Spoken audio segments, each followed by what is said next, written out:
AICC ಅಧ್ಯಕ್ಷ ಮಲ್ಲಿಕಾರ್ಜುನ್ ಖರ್ಗೆ ರವರು ನರೇಂದ್ರ ಮೋದಿ ಕುರಿತು ನೀಡಿದ ವಿವಾದಾತ್ಮಕ ಹೇಳಿಕೆಯನ್ನು ಖಂಡಿಸಿ ಹಾಗೂ ನಾರಿ ಶಕ್ತಿ ವಂದನಾ ಬಿಲ್ ವಿರೋಧಿಸಿ ಕಾಂಗ್ರೆಸ್ ಪಕ್ಷದ ನಡೆಗೆ ಆಕ್ರೋಶ ವ್ಯಕ್ತಪಡಿಸಿ ಇಂದು ಕಲಬುರಗಿಯಲ್ಲಿ ಬಿಜೆಪಿ ವತಿಯಿಂದ ಬೃಹತ್ ಪ್ರತಿಭಟನೆ ನಡೆಸಲಾಯಿತು.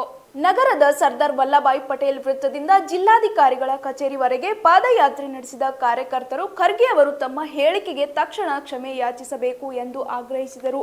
ಪ್ರತಿಭಟನೆಯಲ್ಲಿ ಕಲಬುರಗಿ ಗ್ರಾಮಾಂತರ ಬಿಜೆಪಿ ಜಿಲ್ಲಾಧ್ಯಕ್ಷರಾದ ಅಶೋಕ್ ಬಗ್ಲಿ, ನಗರ ಜಿಲ್ಲಾಧ್ಯಕ್ಷರಾದ ಚಂದು ಪಾಟೀಲ್, ಮಾಜಿ ಶಾಸಕರಾದ ರಾಜ್ಕುಮಾರ್ ಪಾಟೀಲ್ ತೆಲ್ಕೂರ್, ಬಿಜೆಪಿ ರಾಜ್ಯ ಕಾರ್ಯದರ್ಶಿ ಬಸವರಾಜ್ ಮತ್ತಿಮೂಡ್, ಮಾಜಿ ಸಚಿವರಾದ ಬಾಬು ಚೌಹಾಣ್, ಅಮರನಾಥ್ ಪಾಟೀಲ್, ಶಿವರಾಜ್ ಪಾಟೀಲ್ ರದ್ದೇವಡ್ಗಿ, ನಿತಿನ್ ಗುತ್ತೇದಾರ್, ಶರಣಪ್ಪ ತಳವಾರ್, ಅವ್ವಣ್ಣ ಮ್ಯಾಕೇರಿ ಸೇರಿದಂತೆ ಹಲವು ಮುಖಂಡರು ಭಾಗವಹಿಸಿದರು.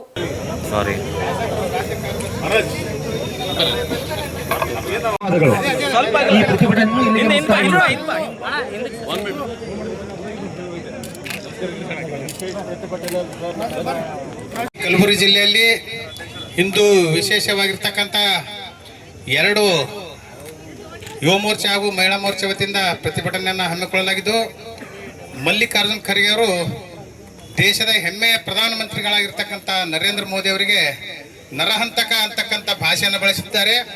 ಕೂಡಲೇ ಕ್ಷಮೆ ಕೇಳಬೇಕು. ನಾವು 3-4 ದಿನದ ಹಿಂದೆ ಕಮಿಷನರ್ಗೆ ಹೋಗಿ ಭೇಟಿಯಾಗಿ ಕೇಸ್ ಮಾಡ್ತಿದ್ದೇವೆ. ಅವರು ವಿರೋಧ ಪಕ್ಷದ ನಾಯಕರು, ರಾಷ್ಟ್ರೀಯ ಅಧ್ಯಕ್ಷರು ಇರೋದ್ರಿಂದ ಕೇಸನ್ನು ತಗೊಂಡಿಲ್ಲ. ಆದರೆ ಅವ್ರು ಕೂಡಲೇ ಕ್ಷಮೆ ಕೇಳಬೇಕು. ಕ್ಷಮೆ ಕೇಳದೇ ಇದ್ದಲ್ಲಿ ಮುಂದಿನ ದಿನಗಳಲ್ಲಿ ಮಲ್ಲಿಕಾರ್ಜುನ್ ಖರ್ಗೆ ಅವರ ಮನೆ ಮತ್ತಿಗೆ ಹಾಕ್ತಕ್ಕಂಥ ಹೋರಾಟಗಳು ಕೂಡ ನಾವು ಹಮ್ಮಿಕೊಳ್ತಾ ಇದ್ದೇವೆ.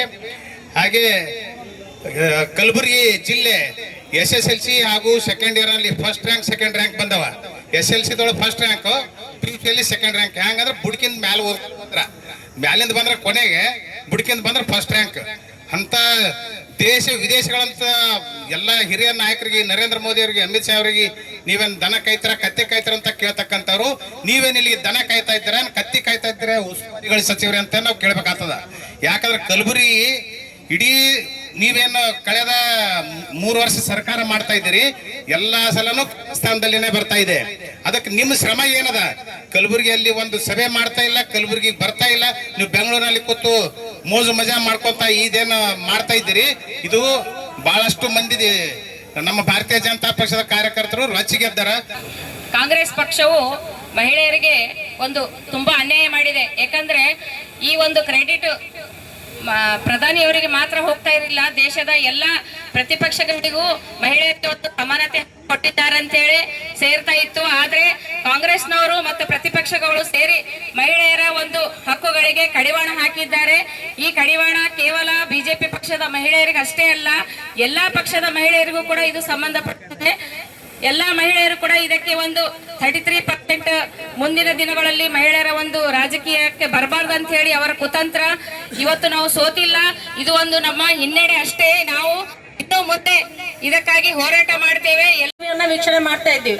ನಮ್ಮೆಲ್ಲ ಮಹಿಳೆಯರಿಗೆ ತಣ್ಣೀರು ಹೆಚ್ಚುವಂತ ಕೆಲಸವನ್ನ ಈ ಕಾಂಗ್ರೆಸ್ ಮಾಡಿದೆ. ಇಂತ ಒಂದು ಏನಂತಾರ, ಅದು ಕುಮ್ಮಕ್ಕು ಕೊಡುವಂತ ರೀತಿಯಿಂದ, ಯಾವ ರೀತಿಯಿಂದ ಅವ್ರಿಗೆ ದುರುದ್ದೇಶ ಇತ್ತಂದ್ರ, ಕ್ಷೇತ್ರ ವಿಂಗಡಣೆ ಆದಾಗ ಎಲ್ಲಿ ನಮ್ ಕೈ ಅಂತ ಕ್ಷೇತ್ರ ಬಿಟ್ಟು ಹೋಗ್ತಾವೋ, ನಾವು ಯಾವ ರೀತಿ ಹೊಸ ಕ್ಷೇತ್ರವನ್ನು ಹುಡ್ಕೊಂಡು ಮತ್ತೆ ನಾವು ಸಂಘಟನೆ ಮಾಡ್ಬೇಕು ಅನ್ನುವಂತ ನಿಟ್ಟಿನಲ್ಲಿ ಅವರು ದುರುದ್ದೇಶದಿಂದ ನಮಗ ಸಪೋರ್ಟ್ ಮಾಡ್ಲಿಲ್ಲ. ಮಹಿಳೆಯರಿಗೆ ಆದ್ಯತೆ ಕೊಡುವಂತ ನಿಟ್ಟಿನಲ್ಲಿ ಅವರು ಶಕ್ತಿ ವಂದನ ಒಂದು ಆ ಮಸೂದೆಗೆ ಅವರು ತಮ್ಮ ಒಂದು ಪರವಾನಗಿಯನ್ನು ಕೊಡ್ಲಿಲ್ಲ, ವಿರೋಧವನ್ನು ವ್ಯಕ್ತಪಡಿಸಿದ್ರು. ಭಾರತ್ ಮಾತಾ ಕಿ. ನಾರಿ ಶಕ್ತಿ ಜನಾಕ್ರೋಶ ಮಹಿಳಾ ವತಿಯಿಂದ ಇದೊಂದು ಪ್ರತಿಭಟನೆಯಲ್ಲಿ ಆಸೀನರಂತ ನಮ್ಮ ಗ್ರಾಮಾಂತರ ಜಿಲ್ಲಾ ಅಧ್ಯಕ್ಷರಾದ ಅಶೋಕ್ ಬಗ್ಲಿ ಅಣ್ಣವರೇ, ನಗರ ಅಧ್ಯಕ್ಷರು ಸೋದರಂತ ಚಂದು ಪಾಟೀಲ್ ಅಣ್ಣವರೇ, ಮತ್ತು ಮಹಿಳಾ ಮೋರ್ಚಾದ ಅಧ್ಯಕ್ಷರಂತ ಗೌರಿ ಚಿಚ್ಕೋಟಿ ಹಾಕೋರೆ, ಶಶಿಕಲಾ ಹಾಕೋರೆ, ಶೋಭಾ ಹಾಕೋರೆ, ಸಂತೋಷ್ ರಾಣಿ ಹಾಕೋರೆ, ಅನೇಕ ನಮ್ಮ ಮಹಿಳಾ ಮೋರ್ಚಾ ಅನೇಕ ನನ್ನ ಸಹೋದರಿಯರು ಈ ಕಾರ್ಯಕ್ರಮದಲ್ಲಿ ಭಾಗವಹಿಸಿದ್ದಾರೆ. ಮತ್ತು ಪಕ್ಷದ ಎಲ್ಲ ನನ್ನ ಹಿರಿಯ ಮುಖಂಡರೇ, ಮಾಜಿ ಶಾಸಕರೇ, ಮತ್ತು ಇವತ್ತು ನಡೀತಕ್ಕಂಥ ಇದೊಂದು ಹೋರಾಟ ಈ ದೇಶದ ಪ್ರಧಾನಮಂತ್ರಿಗಳಂತ ನರೇಂದ್ರ ಮೋದಿಜಿ ಅವರ ನೇತೃತ್ವದಲ್ಲಿ ಮೊನ್ನೆ ನಡೆದಂತ ವಿಶೇಷ ಅಧಿವೇಶನದಲ್ಲಿ ಇವತ್ತು ನಮ್ಮ ಮಹಿಳೆಯರಿಗೆ, ನಮ್ಮ ಸಹೋದರರಿಗೆ, ತಾಯಂದರಿಗೆ ಗೌರವ ಕೊಡ್ತಕ್ಕಂಥ ಕೆಲಸ ಇವತ್ತು ದೇಶದ ಪ್ರಧಾನಮಂತ್ರಿ ನರೇಂದ್ರ ಮೋದಿಜಿ ಅವರ ನೇತೃತ್ವದಲ್ಲಿ ನಡೀತಾ ಇದೆ.